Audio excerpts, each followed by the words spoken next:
Welcome back to Mentor Nation, the podcast for entrepreneurs looking for real mentorship, real strategies, and real stories so that you can go out and build your dreams. I'm your host, John Abbas, and it's time for another episode, so buckle your seatbelt and let's go. Hey, everyone. Welcome back to the Mentor Nation podcast. It's your host, John Abbas, here with episode number 16. Can you believe it? We release weekly, so it's just crazy to think that it has been 4 months since the release of the first episode. Time flies when you are having fun and just interviewing incredible people doing really interesting things. And I just want to throw this out there to you guys, and I will probably do a webinar on it really soon. But starting a podcast has honestly been one of the greatest, most fulfilling and valuable things that I've ever done, and I highly recommend it. It's a great way to find your voice, change your circle of influence, network with incredible people, especially people that are in your wheelhouse of interest. And it's also just a great way to build your following. I'll share more on this in the near future about how it all came together and how you can do the same around your own passion. Whether your goal is to make it a big name or a big podcast or just to do it for fun, I highly recommend it. Okay, today's guest is just incredible. I don't even know how else to explain this. JT McCormick has a story that you have to hear to believe. He was raised in one of the worst environments of anyone that I have ever heard of. He was born to a legit, no joke, drug dealing pimp. His father was one of those people that would put women on street corners and pimp them out and abuse them. JT himself was sexually abused for much of his childhood, in and out of foster homes, and just so much more that you will hear about in this episode. The crazy thing is, today, however, is a much different story. JT is a self-made multimillionaire. He's an author. He is the CEO of Scribe Media, which helps people from all over the world who have books in their head get them on paper. They do all of the legwork, the ghost writing, and his company has released some #1 best-selling books.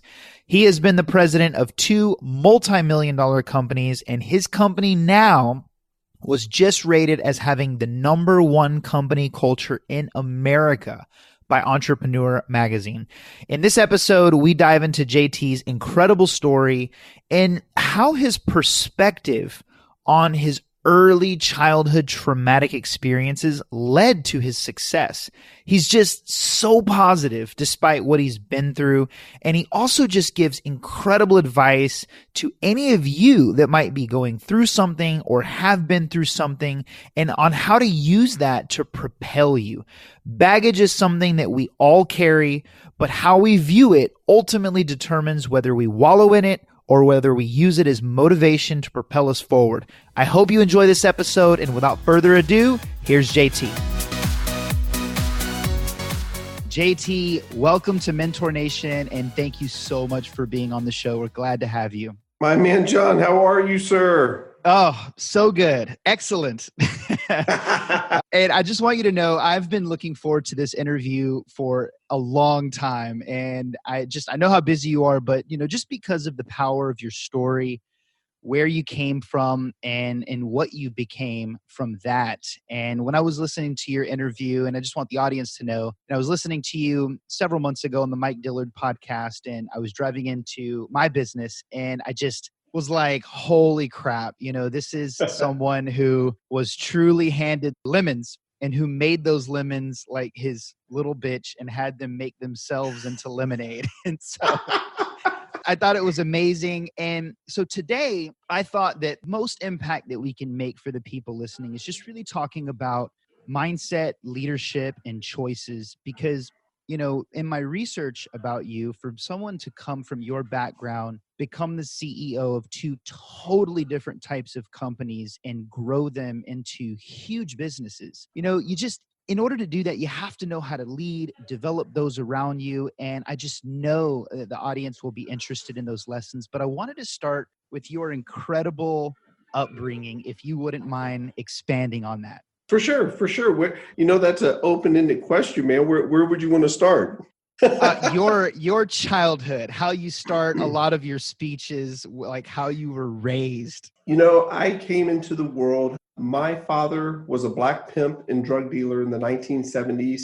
And when I say pimp, no, my father was a real life pimp. He put women on the street corner, they sold their bodies, and he took every dollar. And along the way, he also fathered 23 children. So I'm one of 23, and the most he had by one woman was 3. So that kind of lets you know how much he got around.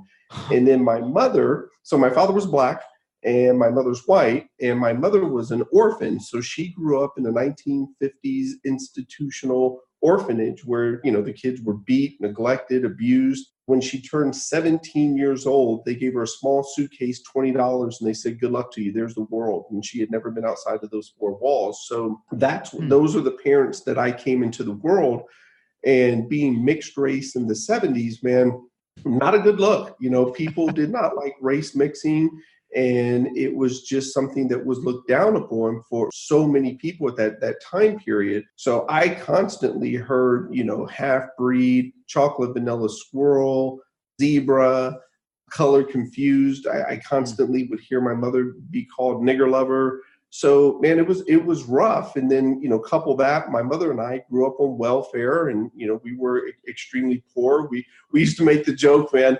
My mom and I would joke that we were so poor, we couldn't afford the O and the R. We were just po. And so, but it was tough. It was a tough childhood. It was chaotic. It was there wasn't we survived. I'll put it that way. I was in and out of juvenile 3 different times. I was sexually molested by one of my father's prostitutes from the ages of 6, 7, and 8. So it was a very chaotic upbringing. But to this day, I was talk to anyone about it. I'm very thankful for my childhood. Right. So many people say, "Well, JT, how did you make it out, when you weren't set up for success?" And my pushback has always been, I feel that I was totally set up for success, because if you can make it through my childhood, then damn, business becomes pretty easy. That's absolutely right. So I want to expand just really quickly on like that moment of just, when did you decide that you wanted to be successful, an entrepreneur? Because I know for me, like I also grew up really poor on welfare, didn't have anything. And I remember a specific moment for me.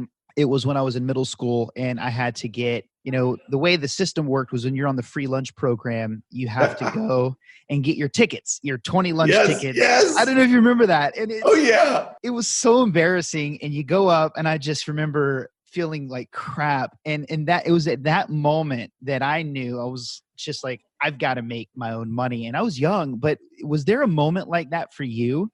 So first of all, man, I totally remember the lunch tickets. And if you didn't bring your lunch ticket, you didn't eat. It's not like today. Our society's a little soft, and it's a good thing. Kids should not be hungry at school. But back in the day, man, you didn't have that lunch ticket, you didn't eat. And I remember being hungry many a day. And it was similar for food stamps on welfare. You had to stand in line each month for your allotment of food stamps. And sometimes you were in line 2, 3, 4 hours waiting for that allotment of a handout. But to answer your question, the moment, I've been asked that question so many times, and there was one moment that I can pinpoint back to. When I was 10 years old, my father had decided to take the pimp game, his pimp game, to Houston, Texas. And we were living in a hourly rate motel, and my dad was running prostitutes through this motel. But on one occasion, my dad took me on a drive, and I don't know that he even knew what he was doing. But he took me through a neighborhood in Houston, Texas. It's called River Oaks. It's one of the most exclusive neighborhoods in the country. And I remember for the first time seeing $5, $10, $25 million homes that were they were bigger than the projects that I lived in. They were bigger than the motel we were living in.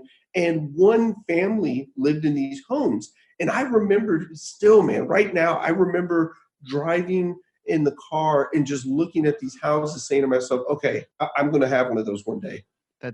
I remember doing the same thing. Now, I have to ask you, despite obviously your dad's profession, did you ever learn any valuable lessons from him, or did you have any kind of a relationship with him later years? I did not have, when I left Dayton, Ohio at the age of 15, that was the last time I'd actually spoken to my father until I went to his funeral 3 years ago. And obviously I didn't speak to him at the funeral, but that was the last time I had seen him was when I was 15 years old when I left Dayton, Ohio. But my dad actually gave me quite a few lessons, man. The biggest one that he gave me was, I'm going to give you these three, and I don't know that I can put them in any order. One was, and I'll give you a story. One weekend, he had me with him on the weekend, one of those rare occasions, and we're walking through the grocery store for whatever reason, and we're going down the frozen food aisle. And a little girl I went to school with, she walks by, and she says, "Hi, Javon." My real name's Javon. Yes. And I put my head down. I was shy. I didn't say anything. And I feel this massive blow to the back of my head.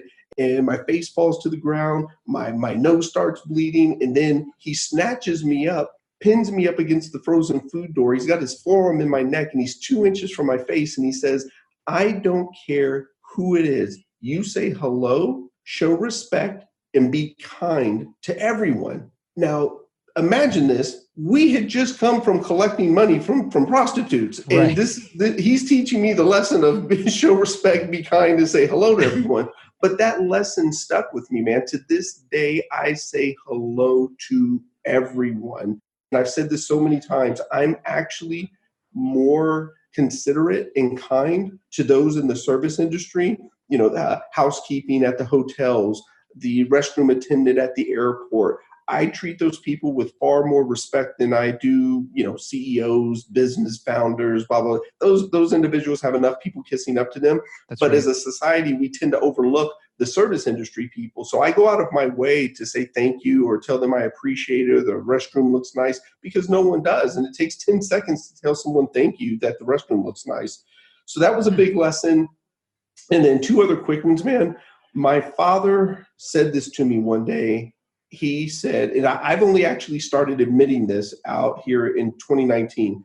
I never admitted this before, but a big piece of my work ethic came from my father. And it came from, one time he said to me, "I don't care what you do in life, be the best at it. If you're going to sweep the streets for a living, be the best street sweeper." Now, he could have gave me a better example, but I got the point and it stuck with me. So everything that I do my absolute best to be the best at it. So that was the second one, big takeaway from it. And then the last one was very impactful. My dad came home one day and it was 2 a.m. I just remember how late it was.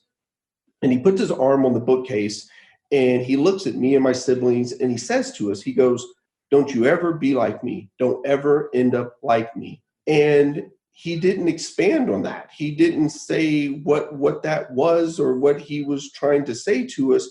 But all I knew was, okay, my father's a pimp. My father's a drug dealer. My father is harsh, is just brutal with women.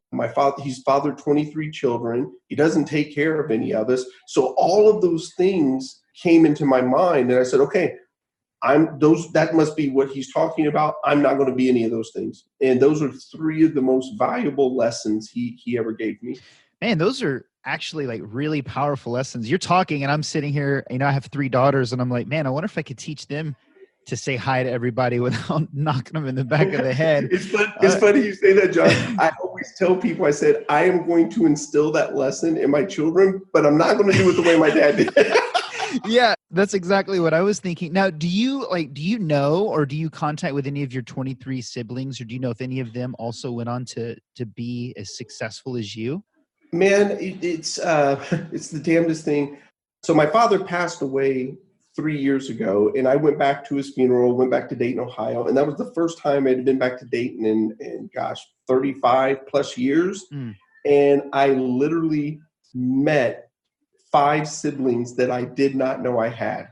And so I could have walked on the street next to these individuals and would not have known that they were related to me.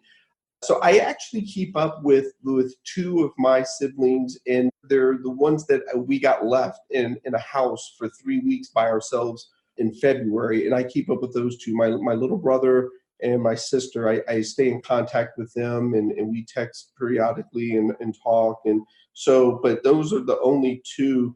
And, I mean, I'll say this as well. Success is relevant, man. It just Right. depends on what a person defines success as. I pushed hard at this because so many people are on Instagram and Facebook allowing social media to define what success is. So, okay, yeah, I've become a CEO. Yeah, I've made some money, but I've equally met people who make $50,000 a year that in their eyes, they're successful, they're beyond happy. And so, success is all relevant to the individual. So I push it at people defining success based on what I've accomplished. That's a really, really great point. And, I want to lead into, because obviously now that everybody is very aware of your upbringing, your background. But, today, obviously life's very, very, very different. You're a CEO of a great company. How did that transition happen? Did it happen after high school, college? Like, when did you get into leadership roles for the first time? Man, that happened after high school. My first job coming out of high school was cleaning toilets. And, I've always been big on attention to detail. My Uncle Bobby taught me that when I was, sent off to live with him for a little while. And so give you a great example of this. This is a lesson that's not taught in schools, be it, I don't care if we're talking high school, we could be talking about Harvard, MIT. I don't care. No one teaches this lesson, attention to detail. And I remember as a busboy in cleaning toilets, I took pride in my work. And so when I cleaned off the tables as a busboy, man, I didn't just clean off my table. I made sure there were no crumbs on the chairs. I made sure the salt and pepper shakers were cleaned off as well. So I've always taken a great pride in having attention to detail. And that came directly from living with my Uncle Bobby. But the leadership aspect definitely came after high school. And my first role where leadership came, I was 23 years old and I was working for a payday loan company. And the owner, I'll even tell you how I got into leadership. I'll be quick about it. Yeah. I was personal training at the time on the weekends. I used to be a personal trainer as well. And a friend of mine, a guy, we became friends. He said, you should go work for my dad. And I said, man, I have no clue what your dad does. I said, I know you live in a big ass house and I know you have a lot of cars. I said, where I'm from, your dad's probably a drug dealer. And so he said, I promise you he's not a drug dealer. So his dad offered me a job and I went to work for his dad. And the reason why I took the job is because his dad had founded one payday loan company and turned it into 450 different locations. And his dad told me he only had a high school diploma. So obviously that intrigued me considering I barely had a high school diploma. So I go to work for this gentleman and I'm in the back and I'm doing the lowest job in the company. I'm a proofer. And my responsibility was to take a deposit slip and a computer printout and make sure the numbers matched, make sure the deposits matched on both the deposit slip and the printout. So I'm doing this for 60 days, man, and it's some of the most tedious work that there is. And this is what I did 8 hours a day. So finally, man, I'm 60 days into this. I'm bored out of my mind. And I asked the manager, I said, how many reports have been proofed in a day? And she said 42. I said, okay, great. On my drive home that day, I made it a point to myself. I said, when I go into the office tomorrow, I'm going to kill it. I'm going to smash that record. And I did 71. And then the next day I did 72. And about a month afterwards, the owner calls me up to his office and he says, hell, son, he was a real country guy. He goes, hell, son, obviously you don't want to do that the rest of your career. What do you want to do? And he had this awesome picture, him and the vice presidents behind him over his desk. And I said, I want to be in the picture. And he said, hell, son, you got some balls on you, don't you? And I said, you asked me what I wanted to do. So that's what I want to do. And he said, okay, I'm going to start sending you out to the offices. You'll travel and you can learn the different aspects of the finance business for payday loans. And I'd go into these offices, man. If I was out of town, if I was in Shreveport, Louisiana, I didn't have anywhere to be. So I would stay in these offices till 11, 12, 1 o'clock at night, just studying everything about the office so I could learn. Fast forward, man, about 9 months into it, he brings me back into his office and he says, hey, and I'm 23, man. I'm a 23-year-old kid. He says, I'm going to give you the opportunity to be a vice president of a region. You can go to Louisiana, you can go to Las Vegas, or you can go to Portland, Oregon. Well, I knew I didn't want to be in freaking Louisiana and I couldn't stand Vegas. And so I said, well, I've never been to Portland. I go to Portland, I go up there, man, I fell in love with it, said, okay, this is where I want to go. So I was 23. I had 3 offices that I was responsible for.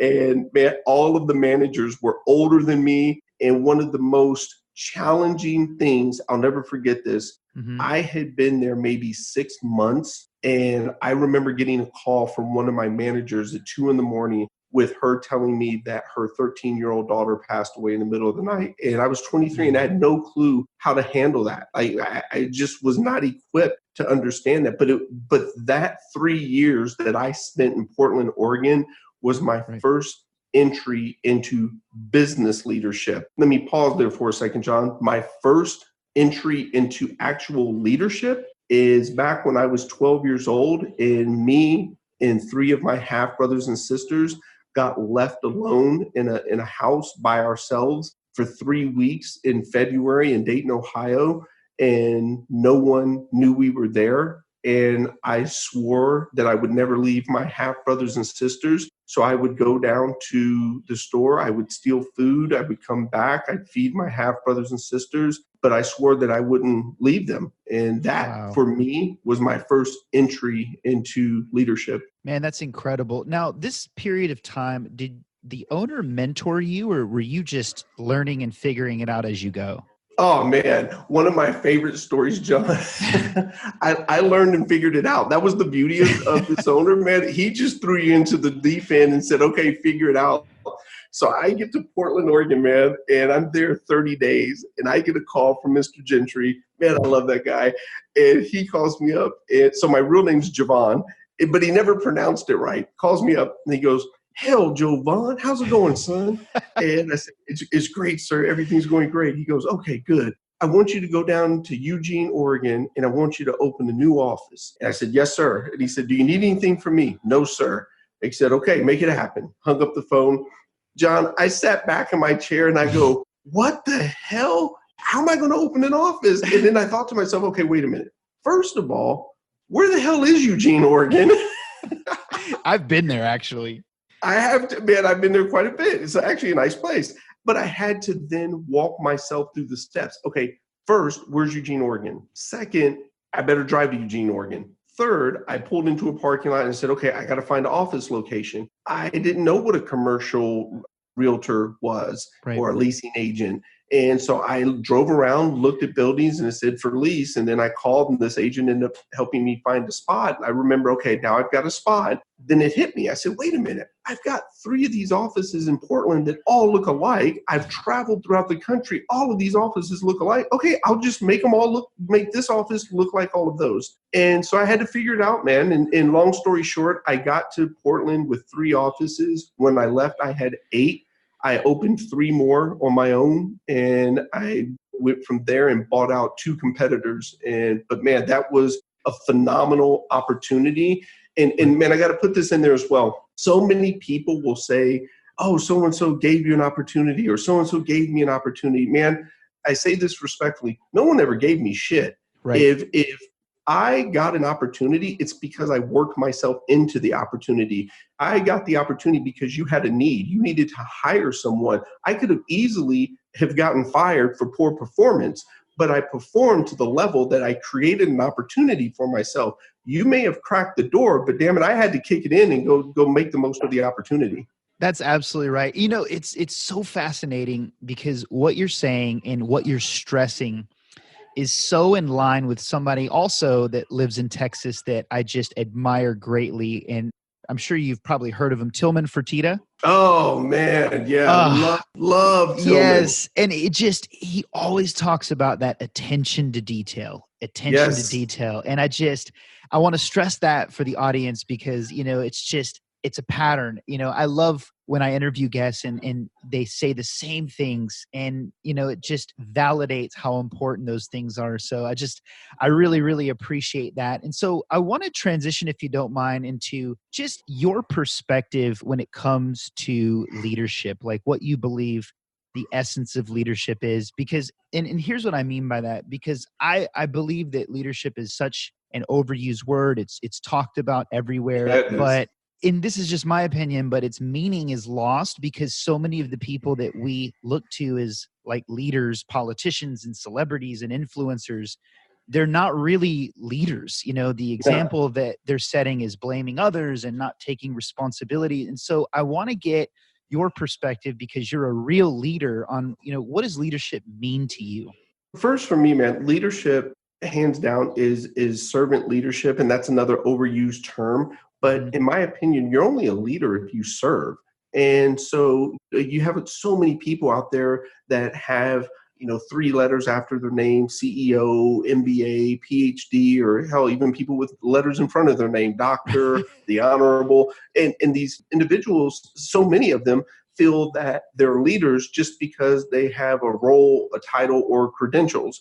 And leadership truly is, servant leadership. You're only a leader if you're serving people. So my role as CEO is to serve the organization. I'm here to serve and support. That's it.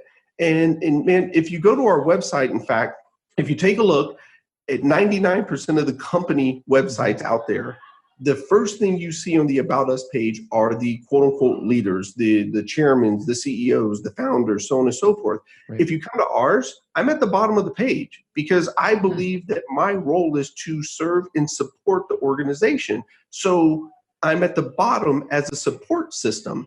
And if you are looking for me, I want you to see all of the people who are actually doing the work long before you get down to me, man. So, and I believe this too. You're only a leader if people allow you to lead them. You're not a leader just because you're CEO or you've got some titles or credentials. People allow you to lead them.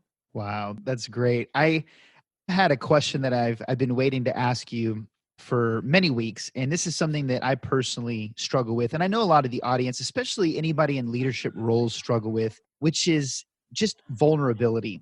And I know for me, and I know a lot of leaders, they associate leadership with strength and problem solving and knowing it all. And it's just like, when I hear you speak, you're such a great leader and a lot of people follow you, but like, you just have no problem being vulnerable. And so I wanted to ask, it's a 2-part question. Number one is, were you always like that? Or was there a period of time that you like hated talking about your past? Oh man. Yeah. Up until about 3 years ago, I wouldn't talk about my past. You notice I go by JT McCormick.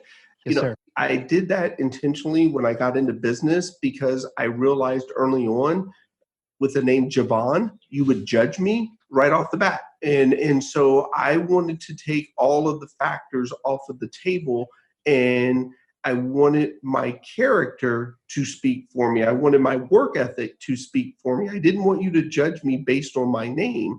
So, man, for 45 years, in fact, my book itself, I never wanted my book to be public. I did my book for my children, man. I wanted them to know what I went through, where I've come from.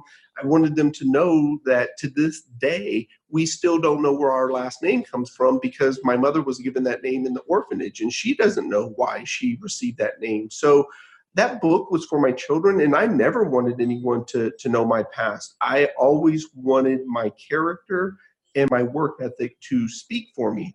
And so about 3 years ago, when we were doing the book and when I joined Scribe, that became through a lot of conversations, a lot of support, people said, JT, man, you got to make your book public. You got to make your book public. And so I said, okay, let's do it. But man, I was nervous as hell. There were people out there who thought that I had a master's degree. No, sorry, I don't. There were people out there who thought I was Mexican, Italian, Puerto Rican. I was whatever I needed to be to get to wherever I needed to go. So, man, it was nerve-wracking and at the same time, man, who wants someone to know, yeah, my dad was a pimp, he had 23 children, and guess what? My mother was an orphan. I don't know where my last name comes from. Who's going to want to give that individual an opportunity? Who's going to want to date that guy?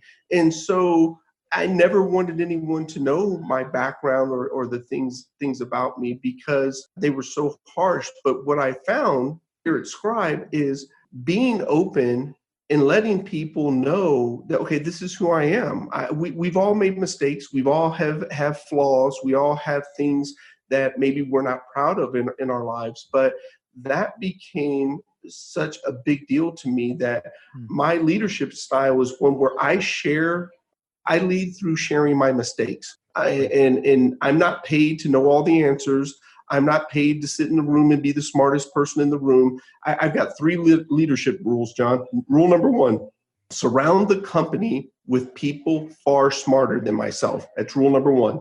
Rule number 2, surround myself with people far smarter than myself. And then rule number 3, repeat rules 1 and 2. That's my leadership style, man.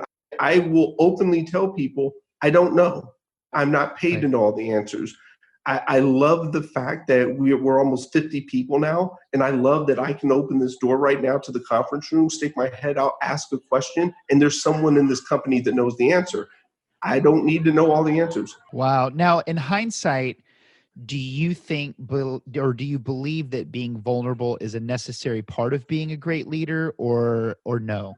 I personally believe it is. There's a million and one different leadership philosophies. Yep. I believe vulnerability very much helps in leadership because people can then see that you are real. You're not untouchable. I don't want people to feel that I don't make mistakes or I don't have feelings or I'm ice cold and nothing rattles JT. We're all human. Like I said, the only difference with me, I got 3 letters after my name. I'll share this with you as well. One of the most impactful things I ever read was the book Think and Grow Rich. And I'm going to share two stories out of that really helped shape a big part of my leadership. Yes, sir. We live in a society right now where you hear everyone, fell fast, fell fast. And I can't stand that phrase, man. I've spent my whole life trying to learn faster. I don't want to fail fast. Right. And so I say to people all the time, I don't fail fast. I make mistakes, but you only fail if you stop trying. The goal is, okay, you made a mistake, learn from it, grow from it, don't repeat that mistake. But you only fail if you stop trying. And where that mindset came from for me was in the book Think and Grow Rich. I remember I read about Thomas Edison, and he said it took him over 10,000 times to invent electricity. And he said, well, did I fail 10,000 times or did I find 10,000 ways that didn't work? That's right. And that just stuck with me so strongly that I thought, okay, yeah, he didn't fail. He just found 10,000 ways it didn't work. And so that became my thought process. And then number 2 to that one was when, and I'm paraphrasing, Henry Ford went on trial. And they put him on trial because they said that he was not confident enough to run a company that large because he only had an 8th grade education. And they were asking him all these questions about the Civil War and Napoleon, all these things that didn't matter. And he said, I assure you, for every question that I don't know the answer, I have surrounded myself with people who know the answers to those questions. And I thought, oh shit. Okay, so I don't need to know the answers. I just got to find people to surround myself with. That's absolutely right. Believe it or not, in Think and Grow Rich, that is my favorite story. Yes. I envision Henry just sitting there on the stand, and he's like, at one push of a button, I can find any answer. And I was just like, oh, that's such a boss thing to say right there. Yes, exactly. That's so awesome. I read that book every single year, and I'm so glad that you shared that story. And so I know we're wrapping up on time. I wanted to ask a couple quick questions, especially because this particular audience is a lot of entrepreneurs. Many of them are small business owners. Many of them are solo operations. I know many of the audience probably, they don't know your whole story, but it seems that everything that you have been a part of has grown exponentially. When you were over at Book in a Box, you had to move offices several times because you grew so fast.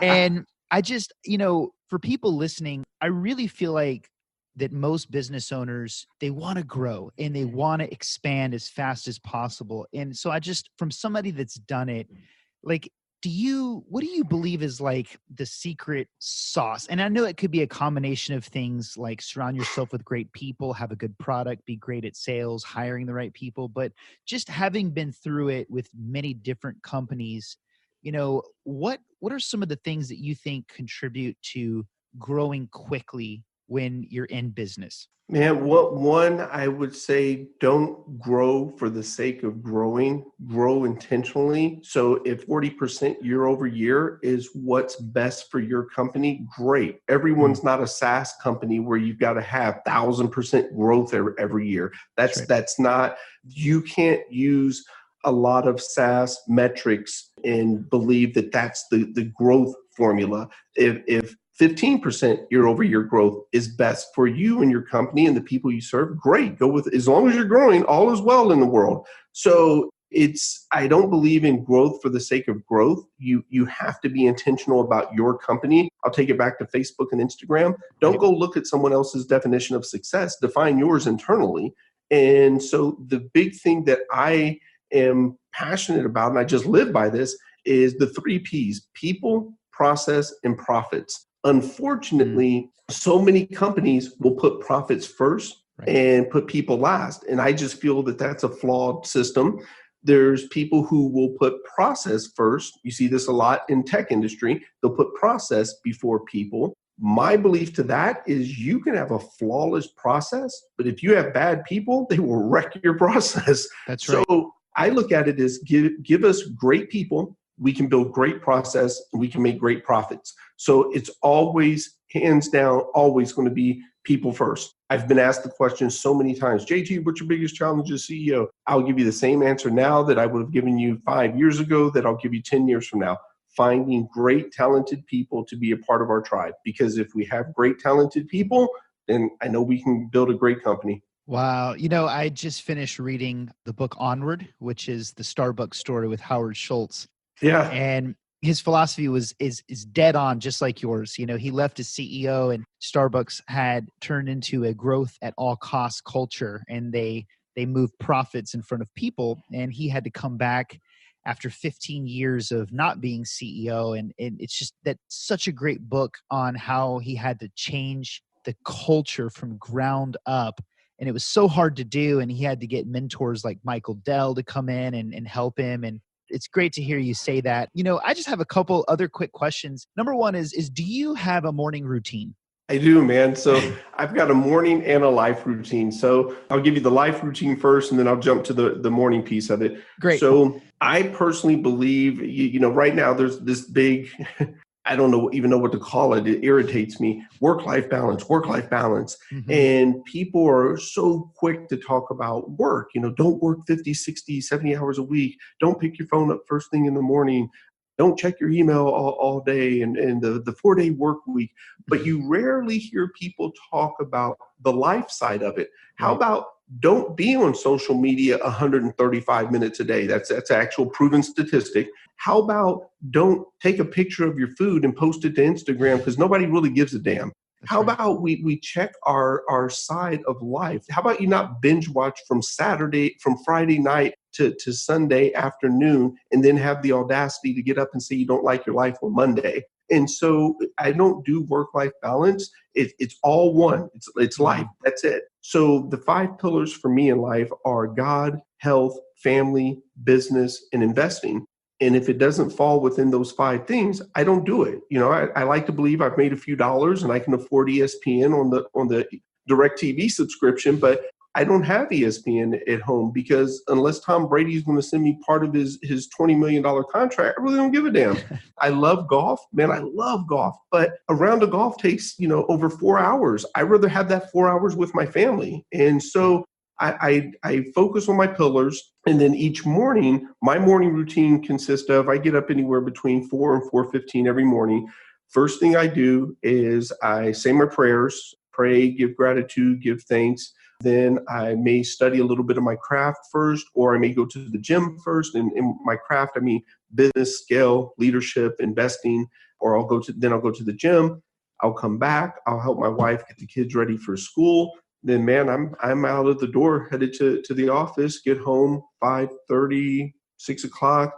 Dinner with the family, give baths, read stories, play, and probably in bed 10:30, and it's up doing it again. And damn it, I love it. Man, I love that. I love that. And I know a lot of the audience is just going to really resonate with that.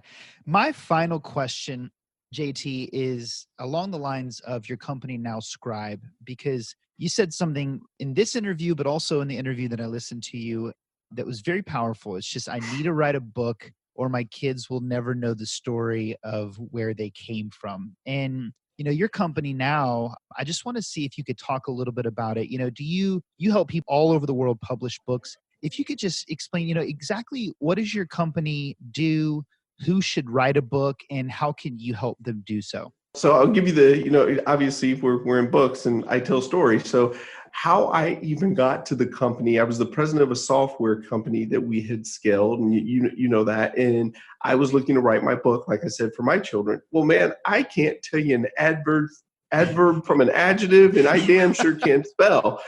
I make this joke.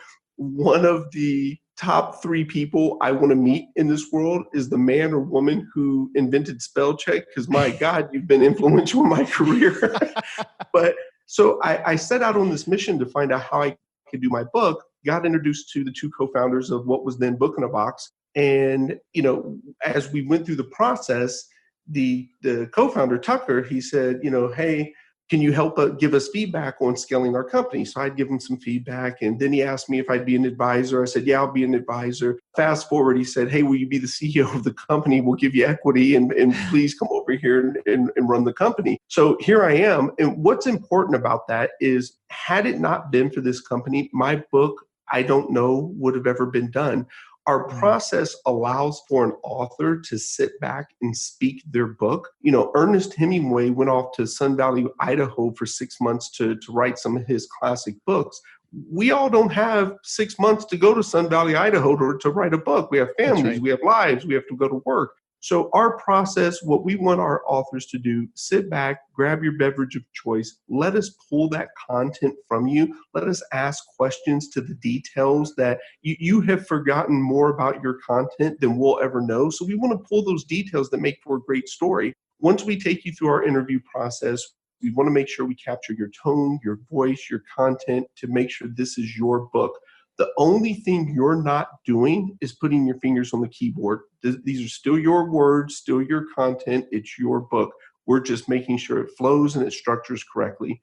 Once we lock in your manuscript, we do the cover design, we do the interior layout, we register your book at the ISBN number, and we put it up on Amazon, Barnes & Noble, iBooks, so on and so forth.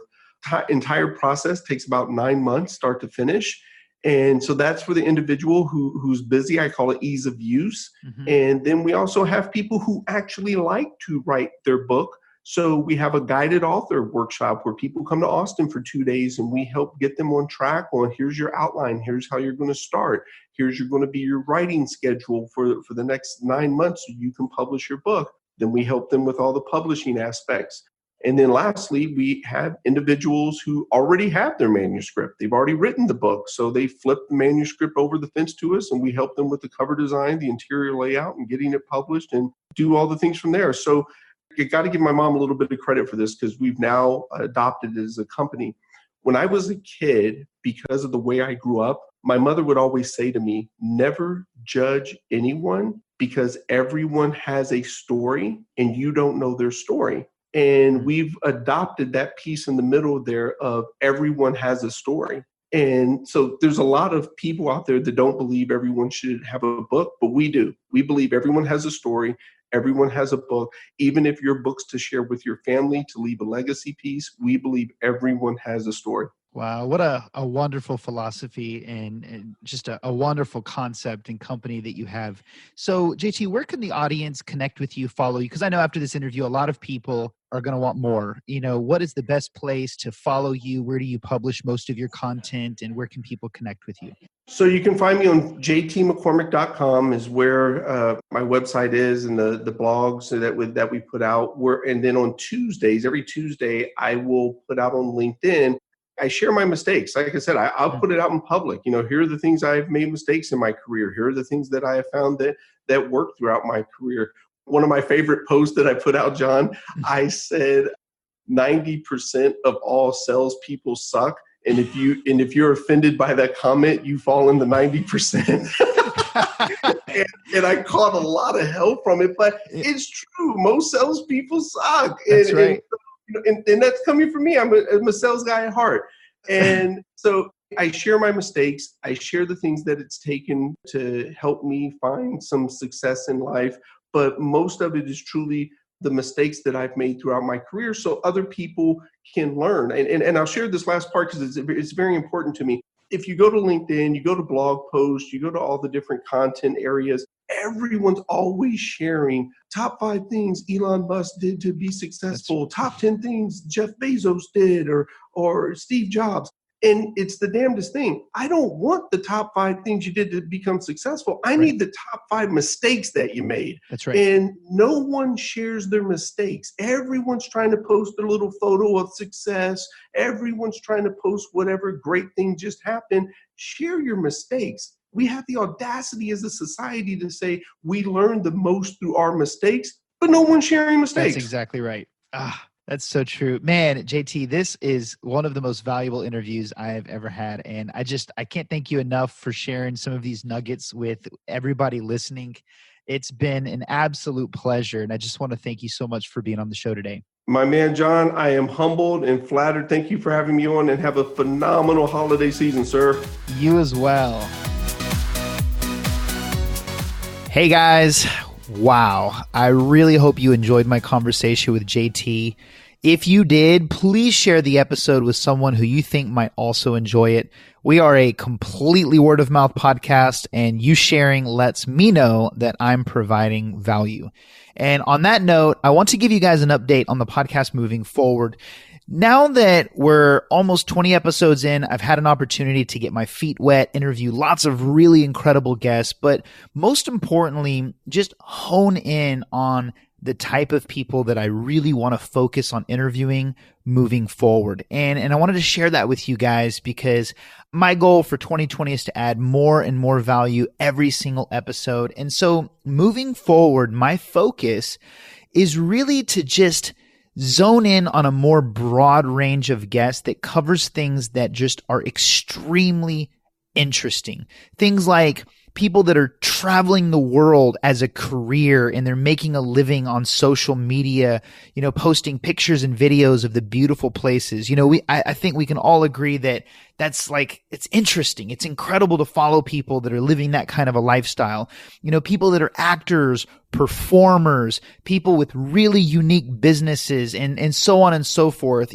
Initially when I started the podcast, it was to interview really successful people that have built 10, 20, $30 million companies and distill their best advice and wisdom and mindsets and give that to you in a mentor session. And although I want to keep that theme, I want to spread myself out a little bit and get into things that, first off, I would like to hear. There are people that I follow on social media that I would love to hear how they do it, what they do, how they got their start. And those are the type of guests that I'm reaching out to and I'm focusing on. I actually have a few coming on over the next few weeks that I think you're really, really, really going to love. And I'll talk more about that in the near future.